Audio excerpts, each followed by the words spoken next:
Fête de fin d'année, fête de Noël, arrivée de Jésus-Christ, fin d'année comme moment privilégié des sorciers pour tuer leur proie, etc. Le père Paul Zikbi, franciscain, curé de la paroisse Saint-Étienne de Koumassi, explique. Je suis le frère Paul Zikbi, curé de la paroisse Saint-Étienne de Koumassi, franciscain. Je suis curé de cette paroisse depuis octobre 2022. Monsieur le curé, vous êtes homme de Dieu. Que signifie pour vous en tant qu'homme de Dieu La fête de fin d'année, selon la perspective religieuse chrétienne, c'est avant tout un moment de bilan et un moment de perspective. Bilan pour l'année écoulée, ce qui a été vécu, et aussi pour pouvoir se regarder devant Dieu et lui confier la nouvelle aventure, c'est-à-dire la nouvelle année qui doit commencer. Voilà la perspective dans laquelle, au niveau religieux, au niveau de la foi chrétienne, il y a aussi la fête de Noël que vous, en tant que catholique, célébrez avec faste. Quelle signification pouvez-vous nous donner par rapport à nos lecteurs? Noël est avant tout une fête chrétienne, catholique. C'est une fête qui est célébrée dans la foi. Et le mot Noël, en fait, c'est l'abréviation de nativité. Donc il s'agit avant tout de célébrer la nativité de notre Seigneur et Dieu, Jésus-Christ, qui, selon la foi chrétienne, la révélation chrétienne, est le Fils de Dieu qui est devenu homme, qui s'est incarné, devenu homme comme nous, par amour pour les hommes, afin de les guider vers leur destinée ultime, qui est la vie en Dieu. Donc Noël est avant tout la commémoration de cet événement historique qui s'est produit dans l'histoire de l'humanité il y a environ 2000 ans. Aujourd'hui, nous sommes en 2022. Disons que l'ère chrétienne compte les années à partir de cet événement historique qui est la naissance de notre Seigneur Jésus-Christ. Donc si on voit bien l'histoire, on dit 10 ans avant Jésus-Christ, 100 ans avant Jésus-Christ, ou bien 1000 ans avant Jésus-Christ. Mais après on dit aussi 10 ans après Jésus-Christ, 1000 ans après Jésus-Christ. Et aujourd'hui nous sommes en 2022 après Jésus-Christ. Donc cet événement est aussi si important que l'histoire a été divisée en deux à partir de cet événement qui est devenu comme un point central. Et donc il s'agit avant tout de, selon notre foi chrétienne bien sûr, de l'introduction de Dieu dans l'histoire des hommes. C'est-à-dire Dieu lui-même, à un moment donné, a décidé de se faire homme pour montrer aux hommes comment ils doivent vivre et comment ils doivent cheminer pour atteindre leur destinée ultime. Et donc, l'événement Jésus-Christ, qui commence avec sa naissance, va se poursuivre avec sa vie publique, ses enseignements, et surtout les mystères qu'il va vivre durant ses souffrances, sa mort et sa résurrection. Et tout cela va révolutionner, en quelque sorte, l'histoire de l'humanité. Parce qu'avec le Seigneur Jésus-Christ, il y a des choses inouïes, des choses jamais entendues, des choses jamais vues, qui vont se produire dans la vie de l'humanité. Et donc, voilà pourquoi pour les chrétiens, commémorer la naissance d'un tel personnage, qui n'est pas un personnage quelconque, mais Dieu lui-même, est un événement très important. Et en commémorant cela, en même temps, on revit comment pouvoir vivre pleinement sa foi pour aboutir à cette finalité ultime qui est le salut en Dieu. Voilà en quelques mots. Il y a aussi, toujours dans le cadre de Noël, surtout de Jésus-Christ, ce qui est centralisé cette fête, on dit que Jésus-Christ revient bientôt et en même temps on le célèbre chaque fin d'année, on célèbre sa naissance. Et comme pour dire, dit comme l'autre, à quand Jésus-Christ reviendra s'il est toujours né? D'abord, Jésus-Christ est né, ne veut pas dire que bon, c'est aujourd'hui qu'il est né. Hein? C'est une manière de célébrer l'anniversaire de l'événement. Mais disons aussi que dans l'histoire de l'Église, le 25 décembre n'est pas forcément le jour J de naissance du Christ. Hein? Le jour J de naissance, bon, pratiquement personne ne le connaît de précis. Certainement, il est né en hiver, c'est-à-dire vers la fin de l'année. Mais le jour J même, on ne le connaît pas. C'est l'histoire, au cours de l'histoire de l'Église, l'Église a décidé de fixer cette date du 25 décembre qui coïncide avec l'hiver et le début de la sortie du soleil, pour dire que nous avons un soleil nouveau qui est Dieu qui est venu nous éclairer. Donc c'est une date symbolique pour commémorer l'événement, mais cela ne veut pas dire forcément que Dieu est en train de renaître chaque fois qu'on s'élève. Non, Jésus est déjà né, il est déjà au milieu de nous, son mystère s'est accompli et nous sommes appelés à le suivre. Ça, c'est le contenu du mystère. Maintenant, pour nous les hommes, il est important que nous puissions fixer des moments pour commémorer, pour nous rappeler l'événement, de manière à pouvoir mieux en vivre. C'est dans ce sens. Maintenant, Jésus revient, c'est sa promesse. Dieu ne ment pas. S'il dit, c'est qu'il va le faire. Il revient, seulement il a dit, vous ne savez ni le jour ni l'heure. Et d'ailleurs, lui-même, il est un envoyé, c'est-à-dire il est envoyé par le Père. Selon notre foi catholique, Dieu est unique, la divinité est unique. Mais cette divinité est partagée par trois personnes, le Père, le Fils et l'Esprit Saint. Le Père est celui qui est à l'origine, c'est lui qui décide de tout.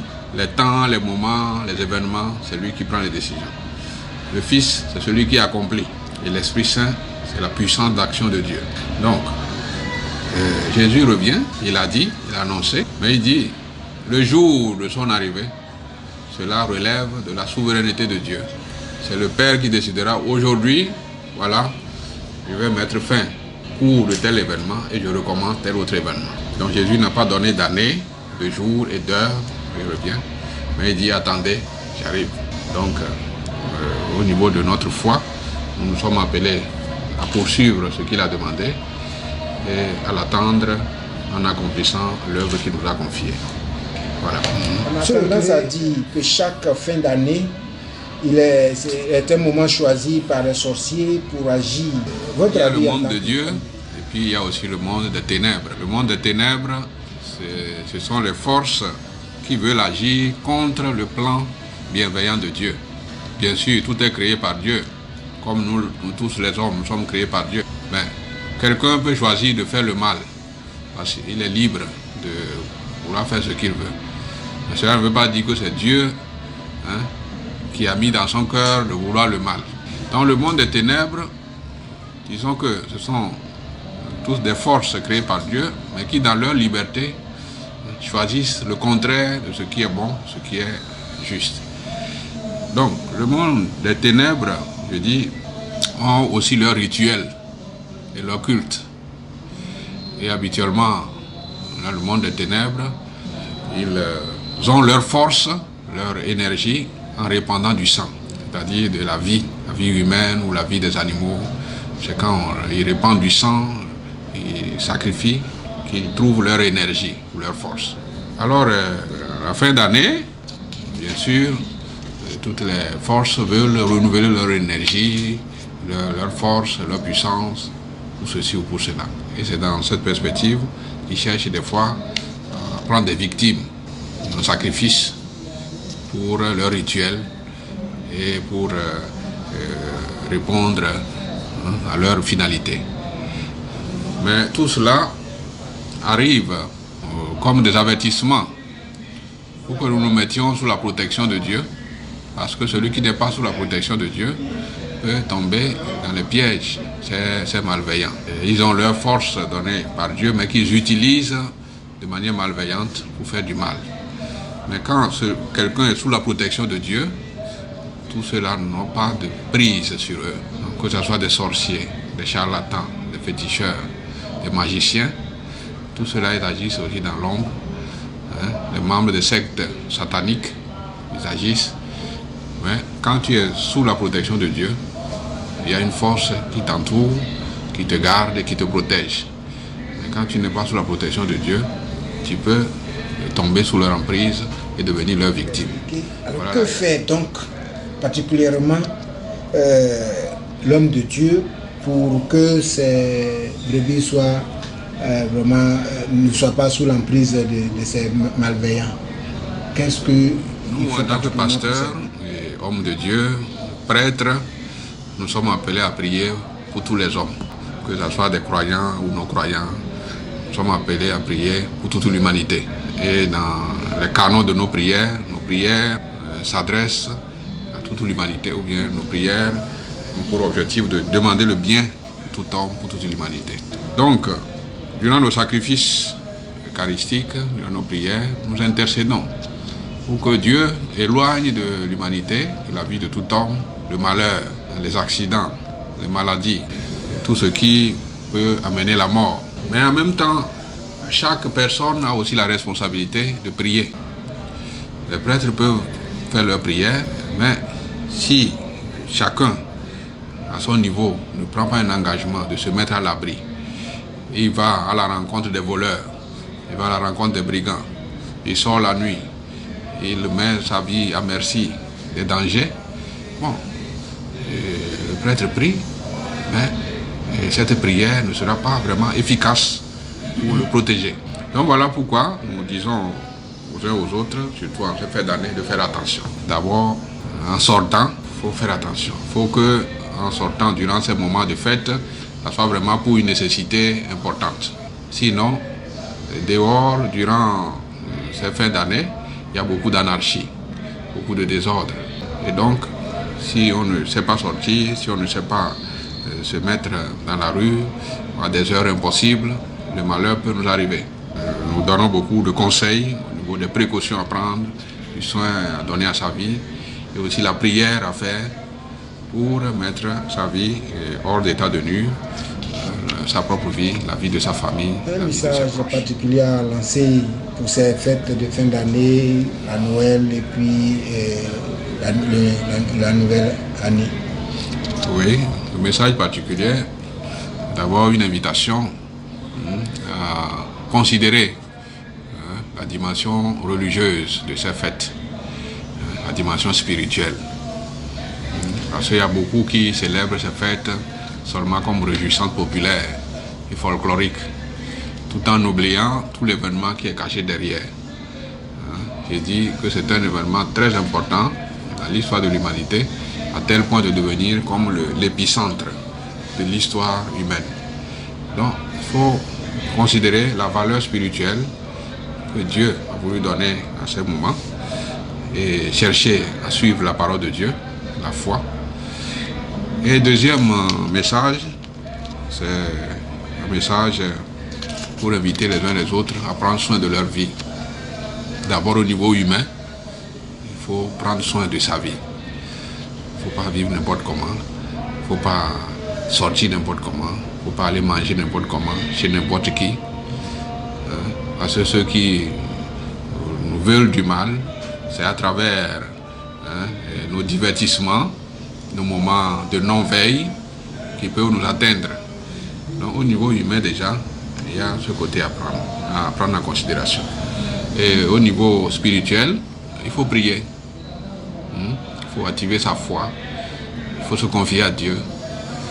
Célébrer les fêtes de fin d'année et rentrer dans une nouvelle année n'est pas seulement une affaire de réjouissance. Il faut se confier à Dieu, qui est l'auteur de notre vie. Et c'est lui qui peut nous bénir, c'est lui qui peut nous conduire pour une nouvelle vie. Je vous remercie.